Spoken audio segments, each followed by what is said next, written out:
8 things I like to look for that are going to deliver, in my opinion, the highest probability for explosive price moves, where it's just dynamically moving one-sided.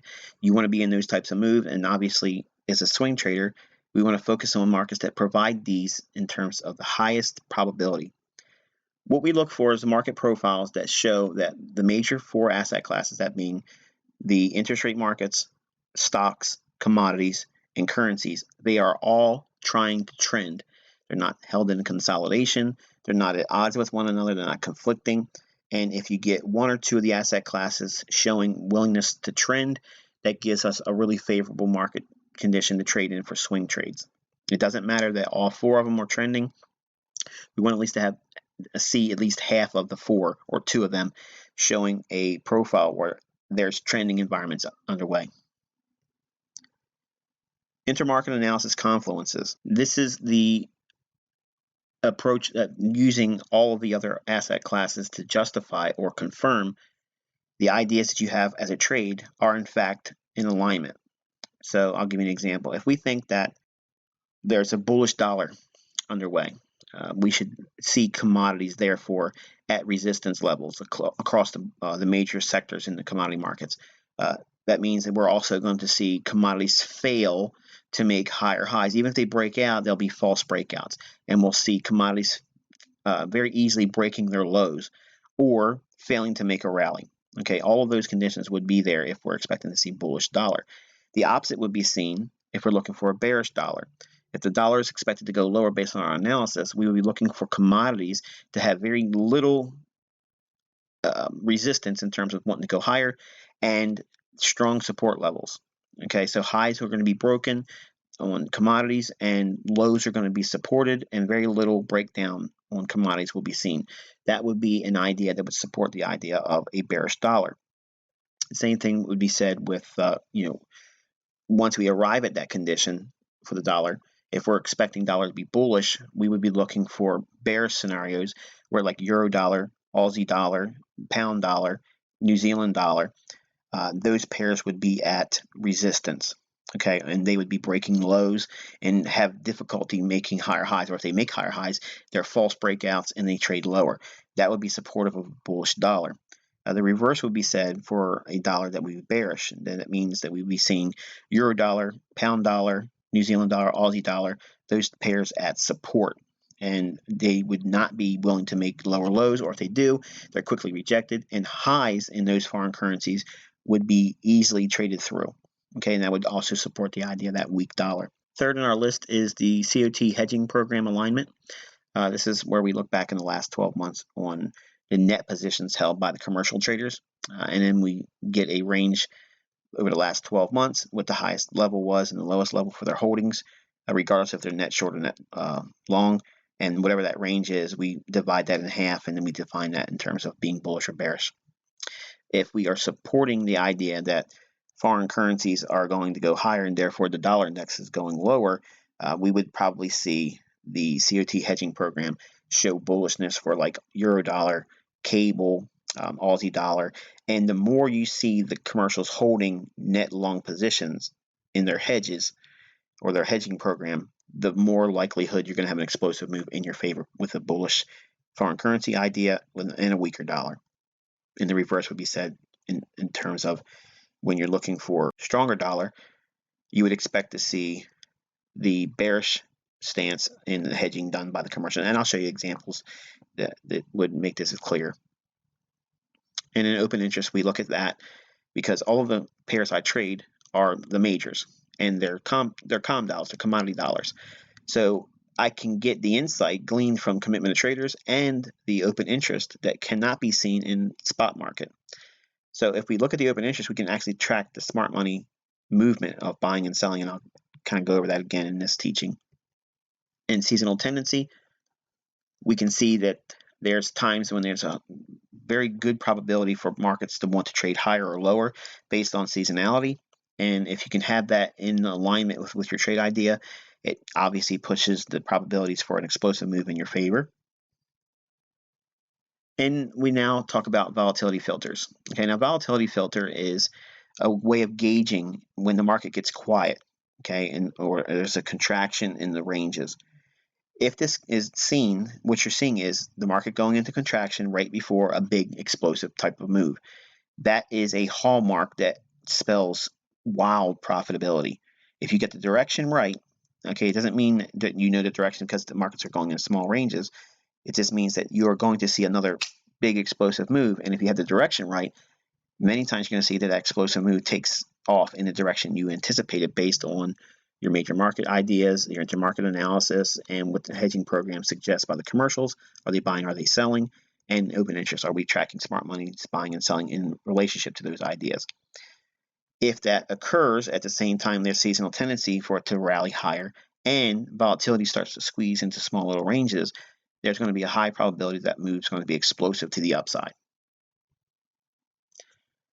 Major news headlines. I like this one because if we have a condition staged and we think that the market's going to go higher based on our major market analysis, markets as a whole on the 4 categories or asset classes, stocks, interest rates, commodities, and currencies, if 2 of the 4 groups are in trending environments, because one can always be held in consolidation, not really trending, if we see at least half of the 4 major asset classes trending, we are in a good swing trading model environment. If that happens and we are bullish on an environment or a particular market and a news event comes out and starts jawboning it it's weak, it's not as bullish, or something's wrong with that idea, don't expect it to go higher, anything a talking head would have in their headline, that to me is fuel on the fire if I'm bullish. So if I see bearish headlines at a time when I want to be a buyer, that to me helps my trade many times to be explosive in nature. And lastly in our list, market sentiment. And all I do is gauge the bullishness or bearishness based on the retail universe's use of indicators. Okay, let's take a closer look in discussion about major market analysis and being one-sided and this being a trending profile.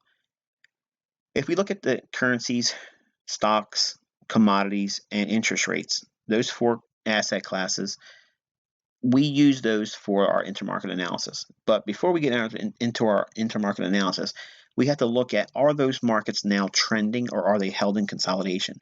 Again, we're looking for at least 2 of the categories to be trending. And if they are trending, that means that the other 2 may be just lagging and they're going to eventually go into a trending environment too. Preferably, all 4 of them should be trending, but there's not going to be times where it's going to be like that. You have to demand at least just 2 of the major categories to be in a trending environment. If that's the case, then we're going to see a swing traders environment unfold in the markets that we've whittled down through a top-down analysis through the things we're going to talk about here in the actual process in lesson 8. It'll give you the framework and it'll give you the hallmarks to look for to frame out high probability trades with explosive nature and price action. If we see a market asset class like the commodity market being in consolidation, if that's the case, then stocks should be trending, okay, or vice versa. If stocks are in consolidation, then commodities should be trending.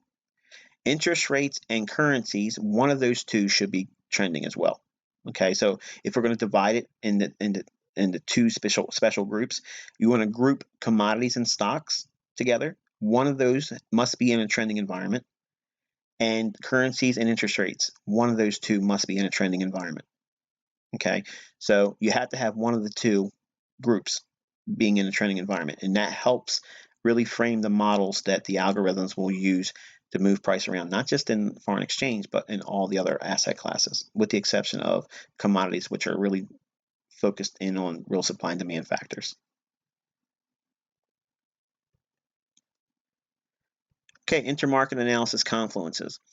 Okay, we talked about intermarket analysis. We've already taught how I look at it and what things I look for, but I want to bring it up as a hallmark here and not beat it to death, but you already know how I look at intermarket analysis because there was a specific teaching in January about it. The market as a whole, okay, we look for specific inverse relationships and positively correlated markets to suggest that if we're bullish on one asset class or that one market in that asset class, is there supporting ideas through the use of intermarket analysis to build a confluence? Is it supported in other asset classes or other markets? And if we're going to be trading Forex, if we're looking for the dollar index to be bullish, we would look for commodities to be at levels of resistance, okay, or an ability to rally higher, or if it does make a higher high, it fails and goes lower. The commodities would be moving lower very easily or trending lower in that environment when the dollar would be bullish. And then obviously it would be said that opposite terms, if we're looking for a bearish dollar, commodities would be easily trading through their old highs and very stubbornly going below their old lows. And they would be moving aggressively higher with very little consolidation, more upside than they do anything else. And anything below an old low, when the dollar's weak for commodities, if they take out an old low, many times you could expect turtle soup scenarios in that condition and it would rally higher. So that's what we'd be looking for intermarket analysis in confluences. So if we have those ideas seen across many sectors and commodities, not just the CRB index that's being indicated here, are the grain markets, if we're bullish on the dollar, are we seeing soybeans and wheat and corn fail to make higher highs? Or if they do make higher highs, are they rejecting them quickly? And are they seeing their lows blown out? And are they trending lower? That's supportive of a bullish dollar. And the reverse would be seen, in looking for a weaker dollar. We would see those commodities making higher highs and very little resistance at all and strong support levels. And if lows are taken out in commodities while the dollar is weak or expected to be weak, those lows in commodities would just be turtle soup longs, where there would be a false break below and a low, and then you see higher prices in commodities. If you see that, you have confirmation that the dollar is in fact strong or weak relative to those ideas. If the dollar is strong in those classifications, then we can see bearishness in foreign currencies. And if the dollar is weaker, you pair that up with stronger foreign currency, and it goes without saying that's how we use the confluences for intermarket analysis. So we look for trending environments as a whole. Either stocks or commodities have to be in trending environments, intermarket analysis suggests that we see the reflection of trending environments in currencies and interest rates as well. One of those two have to be in a trending environment. So between the two major asset classes, we have to have at least two in a trending environment to support the idea that there's going to be an explosive, high probability swing trade. COT hedging program alignment. What we look for in this is the last 12 months of the Commitment of Traders report held by the commercials. The commercials are the largest producers or providers of the commodity, and they may manufacture it, they may grow it, they may offer it in terms of like a currency, like a bank. That's their commodity, if you will. So they make it available. They're the storehouse of it. And I'd like to look back over the last 12 months because hedging is usually done over a plan using the last 12 months data. So what was pricing like last 12 months? What was the commodity price based on real supply and demand factors last March? What was it last January? What was it last August? What was it last December? Okay, and by looking at a range of 12 months, it gives them an idea on how they should hedge pricing because they use the last 12 months to frame their expectation on what may be normal or would be reasonable to expect going forward for the next 12 months. So they use that for hedging. Because of that, many times they're going to see long-term net short positions in a commodity through the use of the Commitment of Traders report. So by looking at their net position being heavily net long or net short, for instance, if we're looking at a market that has a long-term, net short position being held by the commercials, that would be seen with the red line here in this example.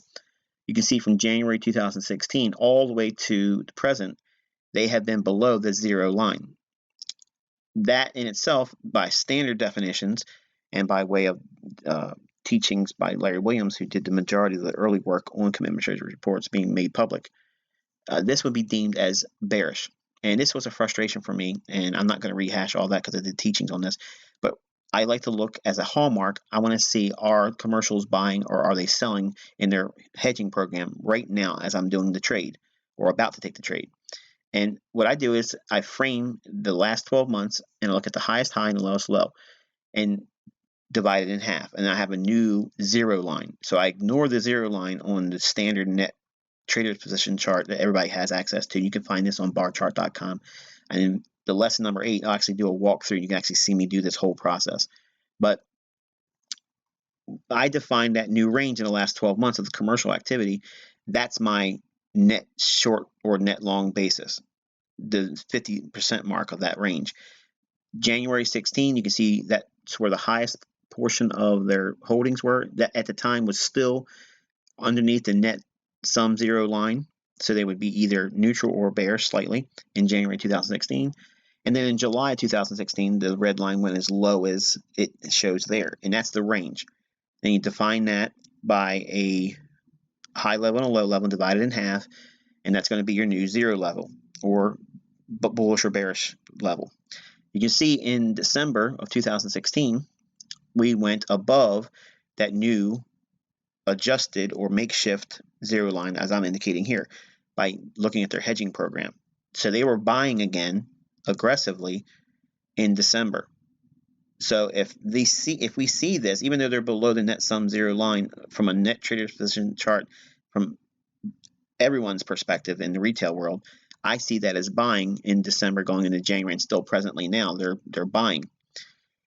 So if we see this in alignment with the expectation that the market should be going in a trending environment, and intermarket analysis suggests that the market itself is going to go higher, and other markets that are inversely correlated to it are going to go lower, then we have the COT hedging program in alignment stating that yes, the commercials are in fact they're buying. So we can go into our next stage of analysis looking at open interest. If we see the market, if in conditions were bearish, if this is the environment you would see where we're above that zero line and the market's been trending lower and we are seeing this would not be supportive of a strong sell. This would be at odds with that idea. So you'd have to wait for that red line to go back down below that new zero basis line or that heavy thick black line I've created separating the green and the red line. Okay, open interest. We're going to look at the relationship of open interest because it shows us an x-ray view, if you will, of what the smart money is doing. Now, open interest real quick, if we see a increase or reduction of open interest, and that's delineated by that purple line here, it's a cumulative line showing the total open interest in any one market, and it's going to be only shown through a commodity because that's where you get this information from. If open interest declines 10 or 15% or more, that's indicative of commercial short covering. If there is a reduction of open interest, that shows their willingness to not want to offer liquidity or expect lower prices because they think that prices are going to go higher significantly. Otherwise, they would hold on to their open positions and their heavy net short position. It's confirmed when you see the red line, which is commercials in a net traded position chart, go higher towards the zero line. So that's a reduction of open interest and a confirmation that they are reducing their short positions. Otherwise, that red line would be either staying flat or going lower. It's going up at the same time that purple line drops down from November. So November into December, there was a huge reduction in open interest, over 500,000 contracts down to just 400,000. Okay, so there are over 100,000 contracts taken off that were short, and you can see that that reduction is seen with that increase or movement higher in the red line by the commercial traders. This is confirmation that your trade would be a bullish scenario and explosive price action should be expected. If we see an increase of open interest 10 to 15% or more at a time when the commercials increase their net selling, okay, or the red line goes lower, that is bearish. You can see the open interest declining here, November going into December. At the same time, the red line is increasing in value, which is the reduction of short selling. So they don't have a heavy net short position on, and at the same time, open interest is declining. This is bullish because they're not trying to hold on to a heavy short position. Okay, moving on, seasonal tendencies. We want to find, obviously, times when we take a swing trade when the seasonal tendencies aren't aligned for a movement. So if we have our major market analysis suggesting that there's trending profiles in 2 of the major categories, open interest is declined. We have our hedging program suggesting that commercials are buying. Intermarket analysis suggests that this market is poised to go higher because other markets are suggesting that confirmation that's the case. And we see a seasonal tendency for the market to want to rally, as indicated here, December into January. And rolling over to the next year, you can still see January going into February. There's a strong tendency still for this market to go higher. If that's the case, we now have 5 things in our favor suggesting there's going to be an explosive price action in this particular market. And if we're suggesting it's going to go higher, we know now that there's a strong degree of probability that there's going to be an explosive price move going higher. Prices should move higher, not in small ranges, but should be explosive, and it shouldn't be a lethargic price action move. Now we're going to talk about volatility filters. And a volatility filter is simply a contraction idea where price moves from a large range down to a small range. And it's universal. It can be applied to monthly, weekly, daily, or any other time frame. But if we look at the green candle as a monthly candle and we see the next candle or next month's candle trade down to a smaller range, we look at the body of the candle, not the wicks. Okay, so you can see that smaller secondary candle or the black candle, and it doesn't make a difference if it's an up close or a down close. That's not important here. What we look for is the lower high and the higher low. This is called an inside candle or inside bar.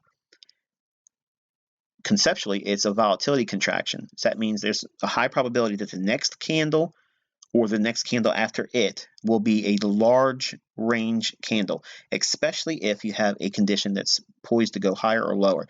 So if it's trading at a level that would be offering a support, and we have all the factors that we mentioned so far in alignment, suggesting that there's going to be an explosive price move, and then we had the direction picked as bullish, the next candle or next month's candle should be an explosive up candle or green candle, or if not that one, the very next one. So it gives us a anticipatory expectation for price to explode to the upside, but it doesn't give you timing. It just gives you the stage that, yes, this is going to very likely have an explosive price move to the upside.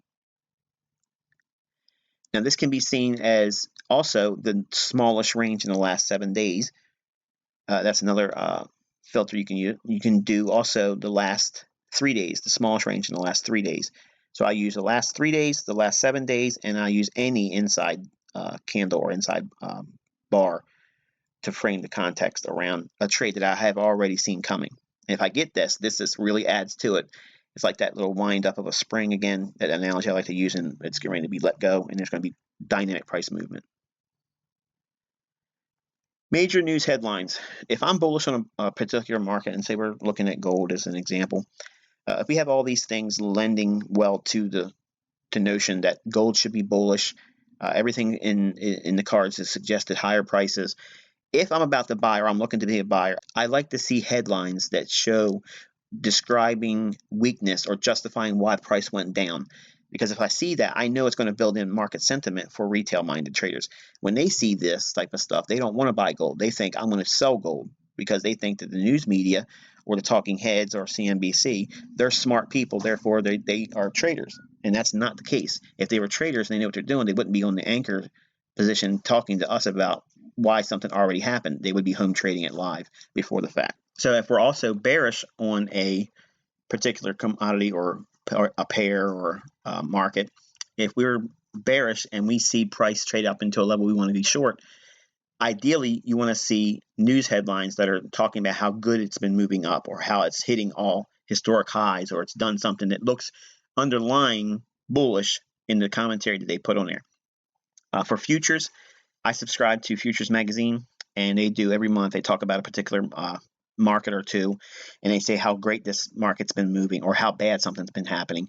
Usually that's the catalyst that really sets up a really nice swing trade. And if you can start seeing that also at a time on the internet, just go through the major headlines, go like on Market Watch or CNBC, anything that has a lot of talking heads and a lot of audience members usually following it. If they start talking about a market when you're looking to be a bullish buyer, and they're giving headlines that are bearish, oh man, that's like a loaded deal. It's so good to see that. And it's also diametrically opposed to what you would expect to see. Retail sees this and they don't want to trade gold long. They think it's going lower. But we go in, step right in front and say, okay, we're trading right in there when the sentiment is most weak. Which brings us to market sentiment. I use a indicator for this, and yes, I heard that right. I use an indicator. It's the Williams percent R. And to my opinion, it's the most accurate in terms of an indicator for overbought, oversold. And what I do is I plot a 15-period Williams percent R on a daily basis, and I do a simple overbought, oversold idea, and I divide it and use anything at the 50 level or below that is oversold and a buying area, and everything above the 50 level is overbought or a selling area. And if we're at the 50 level and we've left the oversold scenario, I will still factor a potential buy. And if we left an overbought condition recently and traded down hovering around the 50 level, I will favor the overbought side to over the oversold condition. In other words, if we're at a point of equilibrium or at the 50 level, wherever we left most recently, whether it be overbought or oversold, I elect to go with that sentiment. And that's it. They're the hallmarks that I look for explosive swing trades. They actually will be referred to again later on in the mentorship when we start talking about mega trades. But I'm actually going to give you an outline in lesson 8 that incorporates some of these ideas. And also we're going to break down the actual swing trading model, what we do from step 1 to execution and management on the trade. Until next lesson, wish good luck and good trading.